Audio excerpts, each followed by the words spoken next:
आइए बढ़ते हैं आगे। और जो कुछ अमेरिका में हुआ, कल देर रात कोर्ट का जो फैसला आया जिस पर उन्होंने ट्रंप पर रेसिप्रोकल टैरिफ लगाने पर रोक लगाई, उसके बाद ट्रंप आगे भी बढ़े। एक बार जरा पूरा मामला क्या है समझ लेते हैं। मामला किस तरह से आगे बढ़ेगा, कब तक चलेगा, क्या असर अमेरिका पर होगा, क्या ट्रंप की दादागिरी मनमानी खत्म होगी, रुकेगी, कम पड़ेगी, एलन मस्क साहब निपट चुके हैं, उनका क्या होगा, इनसे क्या फ़र्क पड़ेगा। ढेर सारे सवाल आपके मन में होंगे। और आइए, बग्गा साहब हमारे साथ कार्यक्रम में शामिल हो चुके हैं। एक बार जल्दी से बग्गा साहब के साथ इन सारे सवालों के जवाब एक एक करके मैं लेने की कोशिश करता हूँ। बग्गा साहब, सबसे पहले तो ये समझाएं कि कल अमेरिका की कोर्ट ने कहा क्या है ट्रंप साहब को लेकर और उनके टैरिफ को लेकर। अनिल जी, एक है कोर्ट ऑफ इंटरनेशनल ट्रेड, इनका मैनहट्टन में है, न्यूयॉर्क में। उसके सामने दो केस थे। एक तो 12 प्रदेशों ने, 12 स्टेट्स ने ओरेगोन के लीडरशिप में, तो केस का नाम ही ओरेगोन केस है। तो उन्होंने कहा कि भाई सरकारी एजेंसियां जो सामान खरीदती हैं वो महंगा हो जाएगा, हमारे बजट पे हानि होगी टैरिफ्स के साथ, और ये ट्रंप का काम नहीं है। दूसरा, फिर छोटे छोटे कंपनीज ने मिलके एक क्लास एक्शन सूट किया था। एक वाइन इंपोर्टर कंपनी है वॉस करके, और उसकी लीडरशिप में। तो उन्होंने ये कहा कि ये जो टैरिफ है ये हमारी बिजनेस को क्षति पहुंचा रहे हैं। और बेसिक इनका आर्ग्यूमेंट क्या था कि काम जो है टैरिफ लगाने का वो यूएस कांग्रेस का है, उनकी लोकसभा का है। वो उनके एग्जीक्यूटिव यानी प्रेसिडेंट की गिरफ्त में नहीं आता है। तो ट्रंप का आर्ग्यूमेंट क्या था? अगर आप याद करें, जिस दिन इन्होंने टेक ओवर किया था तब से इन्होंने नेशनल इमरजेंसी डिक्लेयर की थी। और 2 अप्रैल को जब रेसिप्रोकल टैरिफ लाए थे, इकोनॉमिक इमरजेंसी के तहत लाए थे।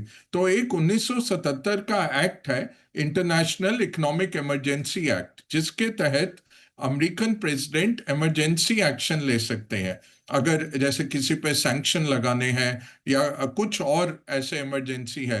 तो इनका कहना यह था कोई इमरजेंसी ऐसी नहीं है, ये सालों से ट्रेड गैप चल रहा है अमेरिका का, और इन्होंने ये मिसयूज किया है। और कांग्रेस के जो अख्तियार में आती है चीज, वो इन्होंने टेक ओवर की है। तो कोर्ट सहमत थी जो प्लेंटिफ्स थे उनके साथ। उन्होंने यही कहा कि ये गलत है, कॉन्स्टिट्यूशनली वॉइड कर दिया, और कहा कि ट्रंप के इसमें पावर्स में नहीं है टैरिफ लगाना, ये कांग्रेस में पारित होना चाहिए। ठीक बात है। इसमें एक चीज, जी अनिल। चलिए, तो इसमें अब सर जो इम्पोर्टेंट चीज़ ये है कि कोर्ट ने तो कह दिया, लेकिन क्या ट्रंप जो हाई कोर्ट में अपील कर रहे हैं उसका क्या मतलब है और अब आगे प्रोसेस क्या रहेगा? जी अनिल जी, ये बहुत अच्छा सवाल है आपका कि अब फेडरल अपील्स कोर्ट है इनका, हाई कोर्ट जो है उसमें ऑलरेडी रिपब्लिकन्स ने कहा है हम इसको अपील करेंगे, और वो ढूंढेंगे कोई जज ऐसा जो रिपब्लिकन लीनिंग हो, अगर वो इसको स्टे कर दे। दूसरा, अगर वो भी नहीं चलता है फिर वो जाएंगे उनके सुप्रीम कोर्ट में, जहां के रिपब्लिकन की मेजोरिटी है। 6 जज हैं जो रिपब्लिकन्स द्वारा नियुक्त हुए हैं, 3 हैं जो डेमोक्रेटिक हैं।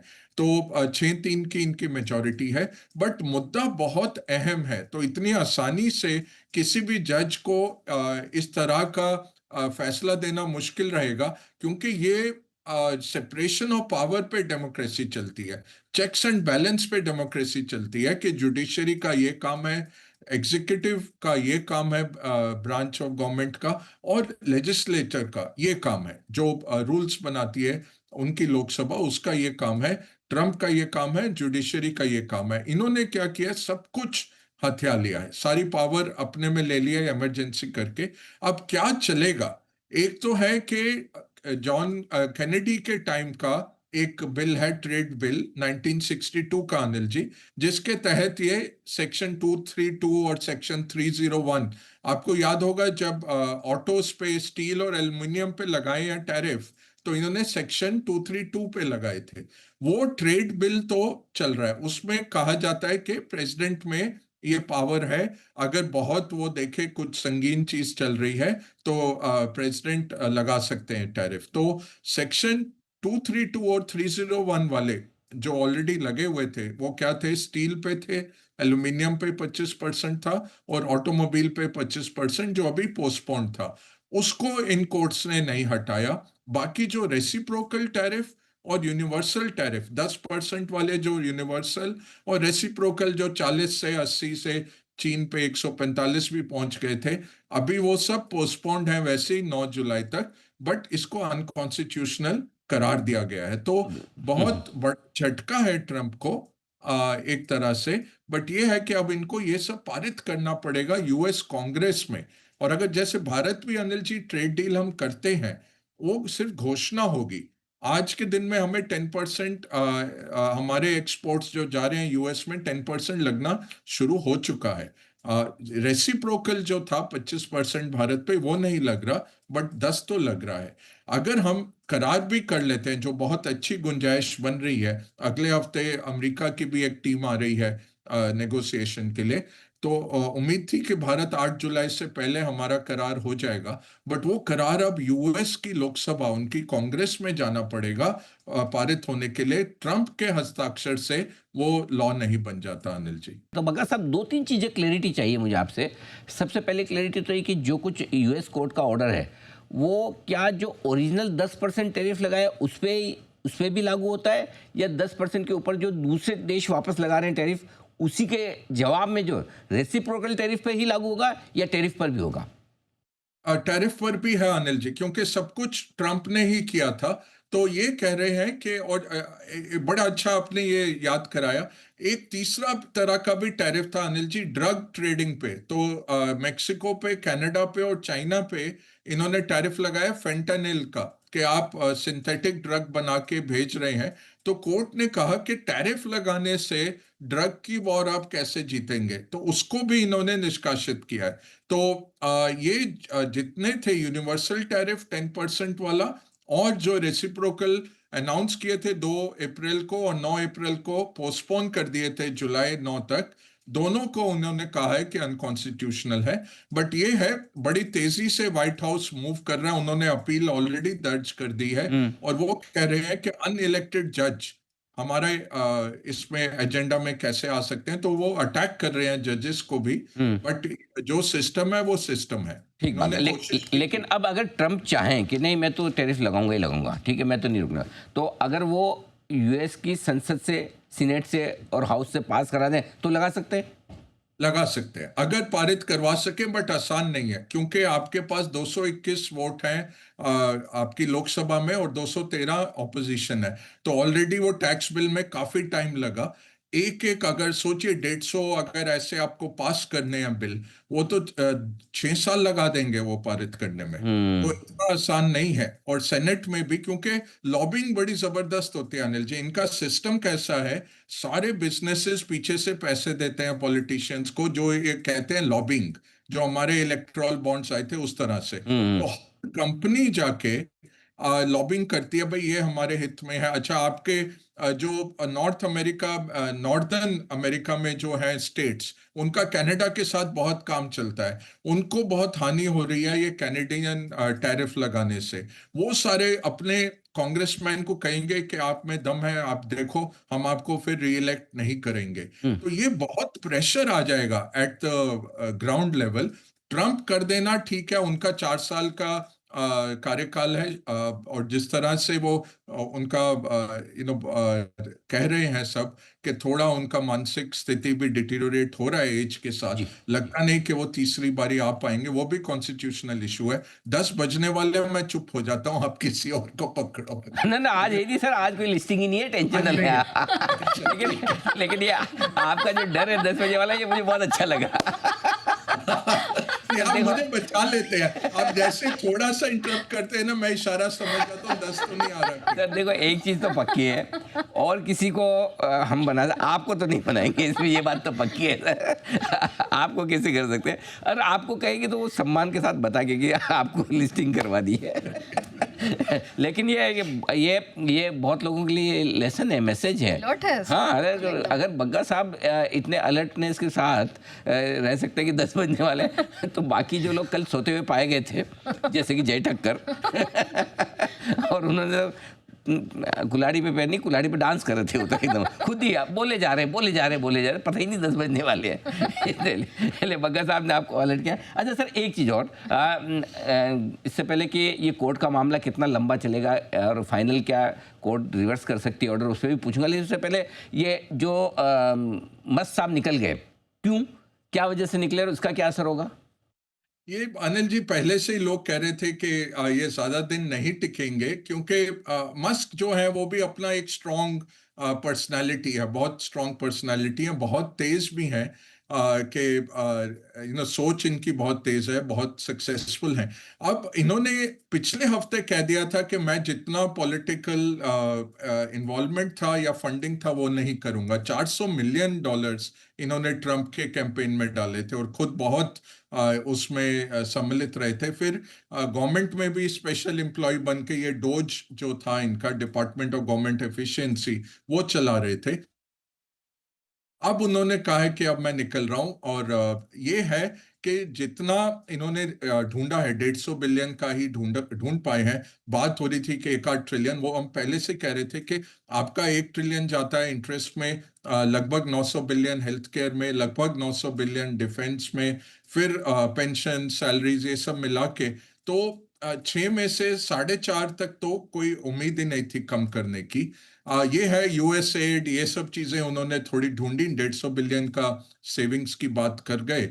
अब वो पारित होना है कांग्रेस से। वो कोर्ट्स में ट्रंप हार गए हैं, 20 से ज्यादा केसेस हार चुका है एडमिनिस्ट्रेशन, जहां कोर्ट्स ने कहा नहीं, जो एम्प्लॉयज को आपने निलंबित किया था या निष्कासित किया था, सबको वापस लेके आओ, और फिर आप कांग्रेस में ये पास करो, उनके पार्लियामेंट में पास करो। तो अब मस्क क्या कर रहे हैं? मस्क ने बोला मेरा काम हो गया, मैंने दिशा दिखा दी, अब मैं बिजनेस में वापस जाऊंगा, क्योंकि टेस्ला की हालत खराब हो रही है।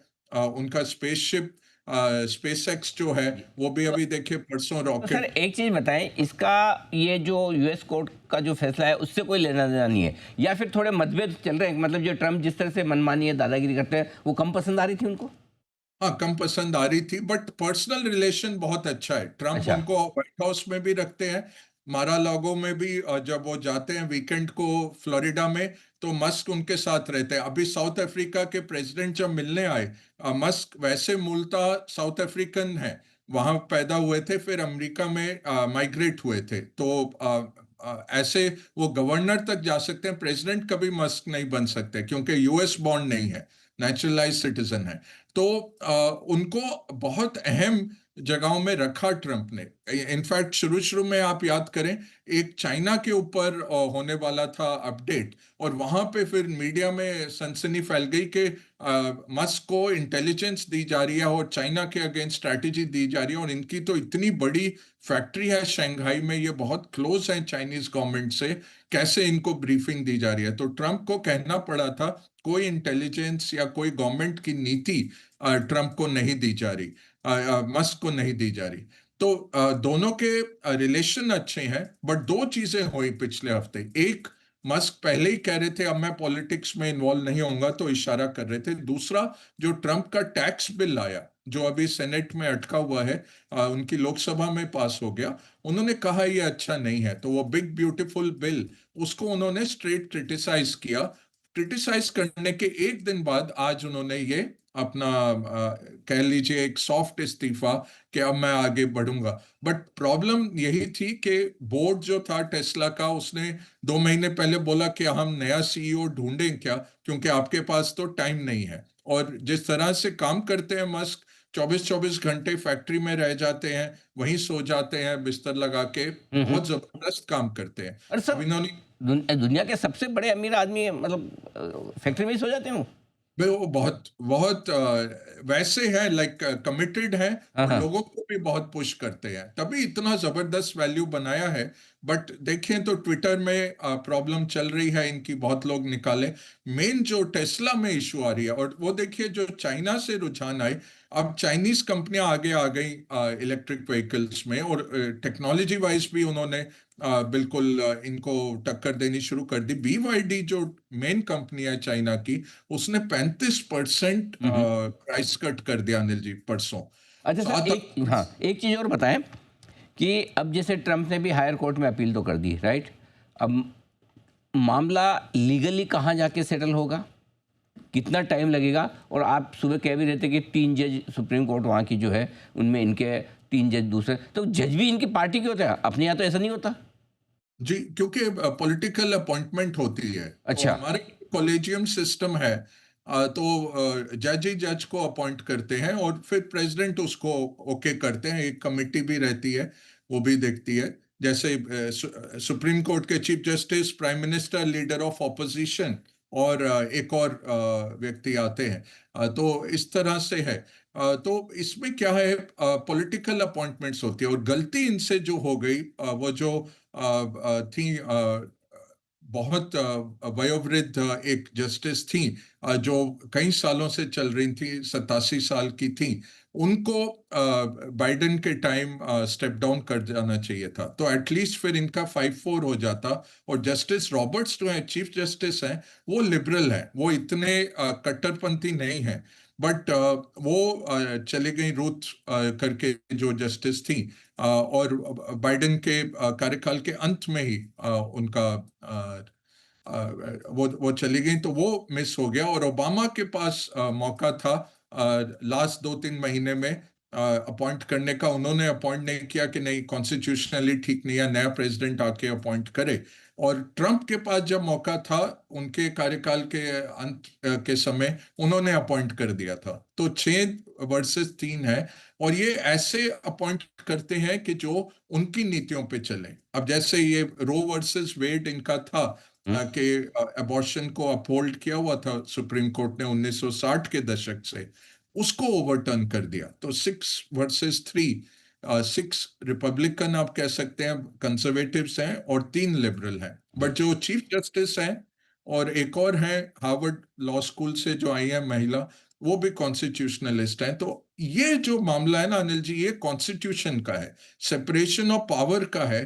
कि आप सोचिए, अगर हम सब कुछ ऑर्डिनेंस से भारत सरकार चलाने लग ठीक जाए, बात है, तो फिर ज़रूरत ही क्या पार्लियामेंट की? जरूरत बिल्कुल। क्या है? फिर हमारा वोट कहाँ हुँ। जा रहा है? हमारा वोट तो जाता है लोकसभा में, वहां से चुन। एब्सोल्यूट, इनका एब्सोल्यूट। ठीक है, डायरेक्ट सिस्टम है, बट चेक रखा हुआ है। जॉर्ज वॉशिंगटन ने यही कहा था, जब वो 2 टर्म्स के बाद उन्होंने सेवानिवृत्त कर लिया था अपने को, कहे मैं किंग बन सकता हूं, बट हमने इंग्लैंड के राजा से अपना देश छीना वापस। हमने लड़ाई की डेमोक्रेसी के लिए, मैं क्यों बन जाऊं?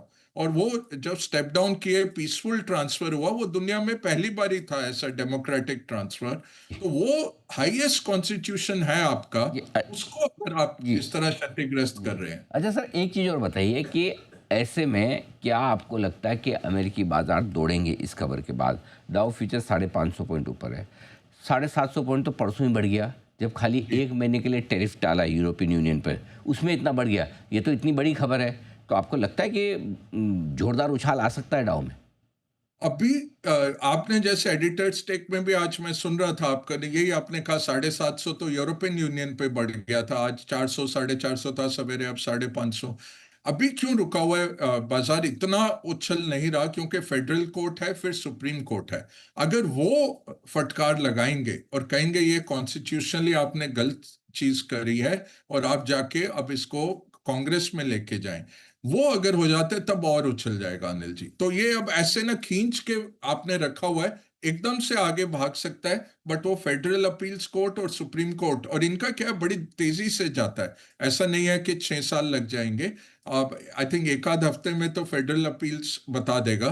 क्योंकि वो आज भी इन्होंने कोशिश ये की, ठीक है आप हमें इसको स्ट्राइक डाउन कर रहे हैं, आप केवल ये जो 20 कंपनियां आई हैं इनको आप रिलीफ दीजिए, और केवल ये जो 12 स्टेट्स आए हैं इनका जो सामान है उसको रिलीफ दीजिए, ब्रॉडर टैरिफ आप मत स्ट्राइक डाउन करिए। तो वो जज साहिबा जो हैं, जस्टिस जैन करके, उन्होंने यही कहा कि ये कॉन्स्टिट्यूशन का मुद्दा है, ये बड़ा मुद्दा है, एक केवल एक छोटे टैरिफ का मुद्दा नहीं है। आप स्टेप इन कर रहे हैं कांग्रेस के पावर्स में, तो वो मैं स्ट्राइक डाउन कर रही हूँ। तो वो 3 जज का बेंच था, 2 जजमेंट आई है, जजमेंट नहीं पड़ी अभी, रात तक वो भी आ जाएगा। बट अपील्स और सुप्रीम कोर्ट में क्या होता है उस पे सब कुछ निर्भर है। और एक छोटी बात और हुई अनिल जी, ये जो हम कहते हैं कि टाकोस जो होता है मेक्सिकन जो एक फूड पदार्थ होता है, तो अ, एक टाको स्ट्रैटेजी फाइनेंशियल टाइम्स ने निकाली थी अबाउट 2.5-3 हफ्ते पहले। वो कह रहे थे टाको ट्रम्प, मतलब क्या, ट्रम्प ऑलवेज चिकन्स आउट। तो वो टाको में जो भी फिलिंग होता है वेजिटेरियन या चिकन का, वो सामने बार होता है टाको में। तो वो कल एक जर्नलिस्ट ने पूछ डाला इनसे कि आपको सब कह रहे हैं कि ट्रम्प ऑलवेज चिकन्स आउट, तो बहुत वो उससे नाखुश रहे। उन्होंने कहा, हाँ तुम सोच रहे हो मैंने 145 किया चाइना पे, फिर 100 किया, फिर 30 पे ले आया, ये नेगोशिएटिंग मेरा टैक्टिक है और ये नेगोशिएट करके मैं लेके आया हूं, तो ऐसा कहना बहुत खराब है और मुझे ऐसा मत बुलाओ। तो ये जो कल तंज कसा गया है, ये अब ट्रम्प ऐसी शख्सियत है कि वो आराम से लेते नहीं है। हम जैसे अपने पे मजाक कोई करे हम और खुश होते हैं, अपना मजाक खुद करते हैं, उनको बिल्कुल ये पसंद नहीं है। तो वो देख के अब ये ईगो हैसल अगर बन ये गया। सर उनको एक बार है ना बंसल जी के साथ ट्रेनिंग करवानी पड़ेगी ट्रम्प साहब के। हाँ कंसल जी हमारे तो बिल्कुल बहुत अच्छे हैं, सबसे हाँ, प्यारे। उनके साथ ट्रेनिंग होगी, ट्रम्प साहब सीख जाएंगे मजाक कैसे करना चाहिए और कैसे लेना चाहिए। सर बहुत बहुत धन्यवाद आपका, आपने पूरे विस्तार से आज बताया और समझाया कि किस तरह से ट्रम्प के ऊपर ये जो कोर्ट ऑर्डर आया उसका क्या असर पड़ेगा दुनिया भर पर, टैरिफ पर और अमेरिका पर।